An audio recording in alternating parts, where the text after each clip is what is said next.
சொல்லுக்கும் தைரியத்துக்கும் பெயர் போன மேஷம். எங்கேயோ சர்க்கிள் விழுகுது. ரொம்ப நாளா முன்னேற்றம் அப்படிங்கிறது வாழ்க்கையில இல்லவே இல்ல.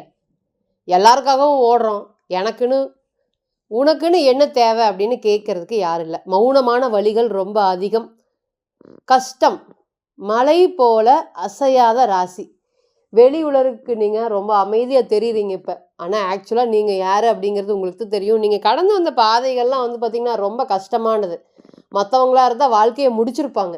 ஆனா நீங்க ஒரு ஒரு இடத்துலயும் அடிபட்டு, அவமானப்பட்டு, எதையும் தாங்கக்கூடிய இதயம். அதனால தான் மேஷ ராசியில பிறந்திருக்கீங்க. ஒருத்தர் ரொம்ப ஸ்ட்ராங்கா இருக்கணும்னு கடவுள் முடிவு பண்ணிட்டாருன்னா, எந்த ஒரு விஷயத்துக்குமே அசரக்கூடாது.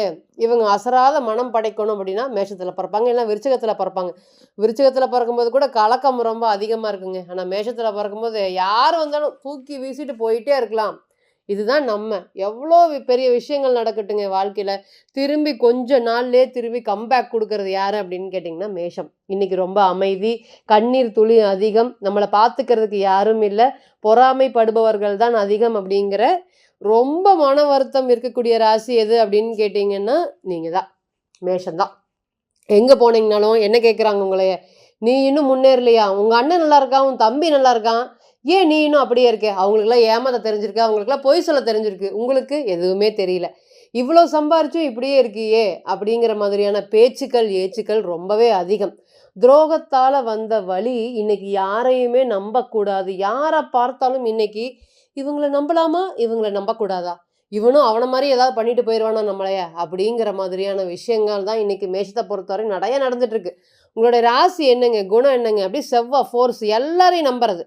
இவங்க தான் வந்து வேணும், இவங்க வேண்டாம் அப்படிங்கிறது இல்லாம எல்லாத்துக்கிட்டயும் ஒரே மாதிரி சுபாபமாக இருக்கக்கூடிய ராசி அது நீங்க தான் இன்னைக்கு. அதனால பெரிய அளவுக்கு பெயர் அப்படிங்கிறது வந்து பார்த்தீங்கன்னா, கெட்டு போயிருக்கிற ராசியும் நீங்க தான். நெறைய சொல்லலாம். நிகழ்காலத்த பத்தி பேசுறத விட, இதுக்கு முன்னாடி நடந்தது அப்படிங்கிறது வந்து பார்த்தீங்கன்னா, பெரிய அளவுக்கு கவலைகளோடையும், கஷ்டங்களோடையும் அதிகம். இன்னைக்கு உங்க வீட்டிலேயே மதிப்பு மரியாதை இல்லைங்க. நீங்க சொன்ன வார்த்தை பல முறை பலரால நிர்ணயிக்கப்படுகிறது. அதாவது நிராகரிக்கப்படுகிறது. அது நிர்ணயிக்கப்படுகிறது கூட இல்ல. நிராகரிக்கப்படுது. "நீ பேசாத தயவுசெய்து" அப்படிங்கிற மாரி வார்த்தைகள். "உனக்கு எதுவும் தெரியாது" அப்படின்னு சொல்லும்போது நெறைய கஷ்டங்கள். "எனக்கா எதுவும் தெரியாது. நான் தான் இந்த குடும்பத்த காப்பாத்துறேன். நான் தான் பாடுபட்டேன்" அப்படின்னு ஒண்ணொண்ணையும் நீங்க மத்தவங்களுக்கு புரிய வைக்கிற மாதிரியான சூழ்நிலைகள். நீங்க நெறைய மேஷம் வந்து ஒருத்தன வீழ்த்தணும் அப்படின்னு கேட்டிங்கன்னா, பொதுவா வந்து "நீ நல்லா இருந்து நீ வந்து நல்லா வந்துருவ" அப்படின்னு இந்த ஈகோ பேஸ்டு டெசிஷன மேஷத்த தூண்டுறதுனாலயே, வாழ்க்கையில நெறைய பிரச்சனைகள் இந்த மேஷம் அப்படிங்கிறது கிட்டத்தட்ட இந்த குருவோடைய டிரான்சிட் நல்லா இருந்தாலும், "நான் நல்லா இருக்கேன். ஆனா என்னோட குடும்பம் கஷ்டப்படுது. நான் நல்லா இருக்கேன். இருந்தாலும் பொருளாதாரத்துக்கு கஷ்டப்படுறேன்" அப்படிங்கிற மாதிரி நெறைய வலி வேதனைகள தாங்கிட்டு இருக்கீங்க. இன்னைக்கெல்லாம் வந்து பெருந்தன்மையான ராசி. நெறைய நம்ம சொல்லலாம். ரிஷபம் பெருந்தன்மை, கடகம் பெருந்தன்மை. யார் அதிகமான பெருந்தன்மைன்னு மேஷம். அப்பவே பேசும், அப்பவே மறந்துரும். அடுத்த வேலை என்னன்னு பார்க்க போயிரும். இந்த மனசுல ஒண்ணு வச்சுக்கிட்டு, அன்னைக்கு தேதியில அந்த டேட்ல நீ இப்படி சொன்னேல்ல அப்படிங்கிறதெல்லாம் இருக்கவே இருக்காது. அப்பவே பேசுவாங்க, அப்பவே திட்டுவாங்க, அப்பவே மறந்துருவாங்க. அது தவறுனா 100 பேர் மத்தியில மன்னிக்கிறதுக்கும் சரி, மன்னிப்பு கேட்கறதுக்கும் சரி தயங்க மாட்டாங்க. இந்த மேஷத்த பொறுத்தவரை நம்ம சொல்லிட்டே போலாங்க. இன்னும் இந்த ராசிய பொறுத்தவரையும் வந்து பார்த்தீங்கன்னா, பெண்கள மதிக்கக்கூடிய ராசி. எல்லாரையுமே அம்மாவா, அக்காவா, தங்கச்சியா பார்க்கக்கூடிய ராசி. எத்தன பேர் அந்த மாரி இருக்காங்க? நெறைய பேர் வந்து பார்த்தீங்கன்னா, நம்ம ஜாதகத்த பார்க்கும்போது சொல்லுது மேஷ ராசியா, தைரியமா நீங்க பொண்ணு குடுக்கலாங்க. எவ்வளோ ஈகோ இருந்தாலுமே வாழ்க்கைய அவர் கடத்தி கொண்டு போயிருவாரு. எந்த ஒரு பிரச்சனையும் இல்லாம கொண்டு போயிருவாரு அப்படின்னு.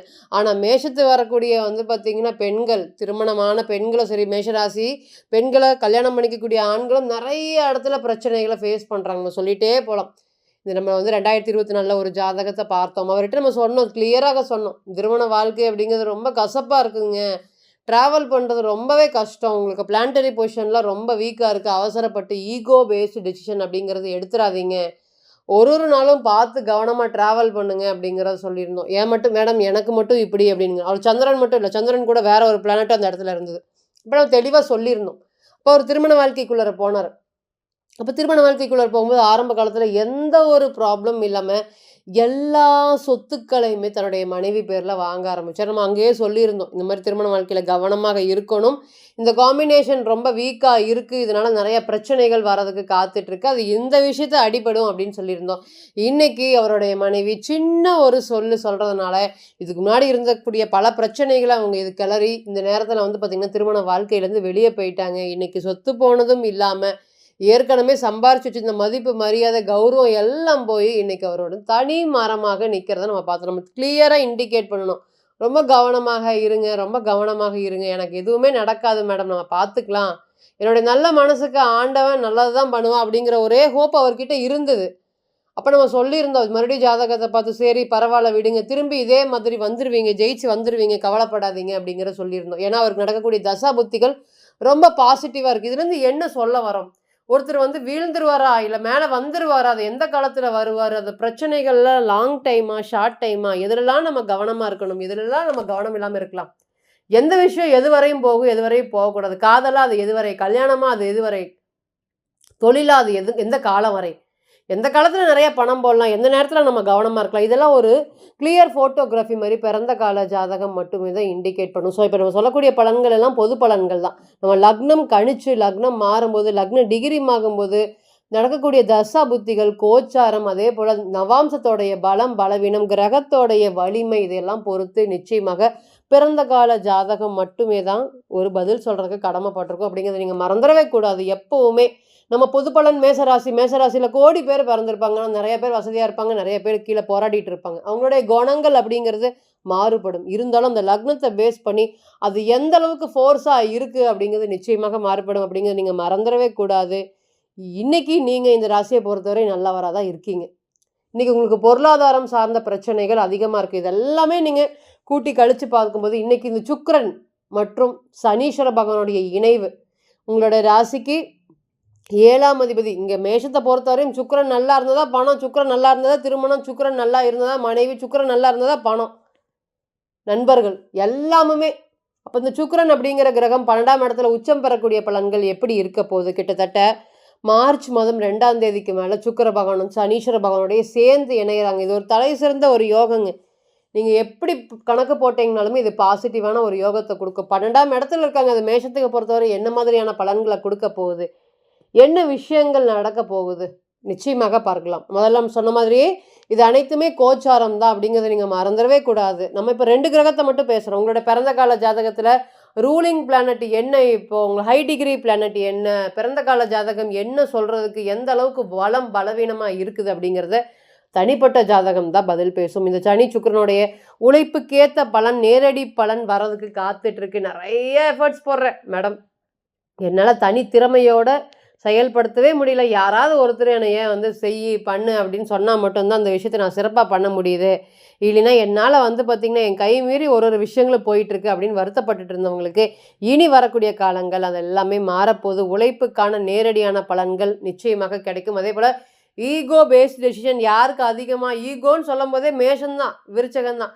அப்போ இந்த ஈகோ பேஸ்ட் டெசிஷன்னால நிறைய அவன் சம்பாதிக்கிறான்னா நம்மளும் இதே தெரியாத தொழிலை நம்ம எடுத்து அதைய பண்ணிடலாம் அப்படிங்கிற எண்ணங்கள் அதிகமாக இருக்கும். ஏன்னா இன்றைக்கி வந்து பார்த்திங்கன்னா ராசிக்கு 12 சனி, ஏதாவது பண்ணி முன்னுக்கு வந்துடணும், ஏன்னா இப்படி கேவலப்படுத்திட்டாங்க, ஏன்னா இப்படி அவமானப்படுத்திட்டாங்க அப்படிங்கிற எண்ணங்கள் ரொம்பவே அதிகமாக இருக்கும். அது எல்லாமே இனி வரக்கூடிய காலங்களில் மாறப்போகுது. உடல் உபாதைகள் அப்படிங்கிறது மேஷத்தை வந்து நல்லா கட்டுக்கோப்பாக வச்சுருப்பாங்க. இன்றைக்கெல்லாம் வந்து பார்த்திங்கன்னா எக்ஸசைஸ் பண்ணி ரொம்ப நாள் ஆச்சு, வாக்கிங் போய் ரொம்ப நாள் ஆச்சு, ஜிம்மு போய் ரொம்ப நாள் ஆச்சு, நான் என்னைய டேக் கேர் பண்ணிக்கிறதே இல்லை மேடம் அப்படின்னு சொல்கிறவங்க தான் நிறைய பேர். அது எல்லாமே இனி வரக்கூடிய காலங்களில் மாறப்போகுது. தல விதியை மாற்றி அமைக்கக்கூடிய நேரமாக இந்த சுக்கிரனுடைய பயிற்சி முக்கியமாக இருக்கும். அதில் ஃபஸ்ட்டு தலை சிறந்தது வந்து திருமணம் தான். இந்த மேஷத்தை பொறுத்தவரையும் திருமணம் அப்படிங்கிறது சரியாயிருந்துச்சுன்னா எல்லாமே வாழ்க்கையில் சரியாயிருங்க. திருமணத்துக்கு நான் மட்டும் என்ன ஃபிட் இல்லையா மேடம் அப்படின்னு சொல்கிறவங்க நிறைய பேர். ஏன் மேடம் எனக்கு மட்டும் திருமணம் டிலே ஆகுது, திருமணம் தாமதமாகுது, என்ன காரணம் அப்படிங்கிற மாதிரி நிறைய இப்போ ரீசெண்ட் டைமில் வந்து பார்த்திங்கன்னா நிச்சயம் பண்ணுறாங்க, கடைசியில் வந்து திருமணம் வேண்டாம் அப்படின்னு சொல்லிட்டு போயிடுறாங்க. காரணமே இல்லாமல் தட்டி தட்டி போகக்கூடிய அனைத்து திருமணம் சார்ந்த பிரச்சனைகளும் இந்த நேரத்தில் முடிவு போகுது. அதே போல் கணவன் மனைவி உறவு, யாரோ என்னுடைய குடும்பத்தில் வந்து எந்தெந்தோ பிரச்சனைகள்லாம் கொண்டு வந்து இன்றைக்கி வந்து அவங்களுக்காக இன்னொருத்தருக்காக நான் வந்து வேண்டிகிட்டு இருக்கேன் மேடம், என்னோட குடும்பத்தை விட்டுட்டு வெளியே போகணும் அப்படிங்கிற மாதிரி அந்த அளவுக்கு வந்து மன உளைச்சல்கள். இது ஏன்னா திருமணத்தை விட்டுட்டு வெளியும் போக முடியாது. அப்போ மேஷத்தை பொறுத்தவரை ரொம்பவே ஸ்ட்ராங்கான இது என்ன அப்படின்னு கேட்டிங்கன்னா, எதாக இருந்தாலும் பரவாயில்ல நான் வாழ்ந்துக்கிறேன் அப்படிங்கிற எண்ணங்கள் தான். மேஷம் லவ் பண்ணினாலும் அப்படி தான் இருக்கும்.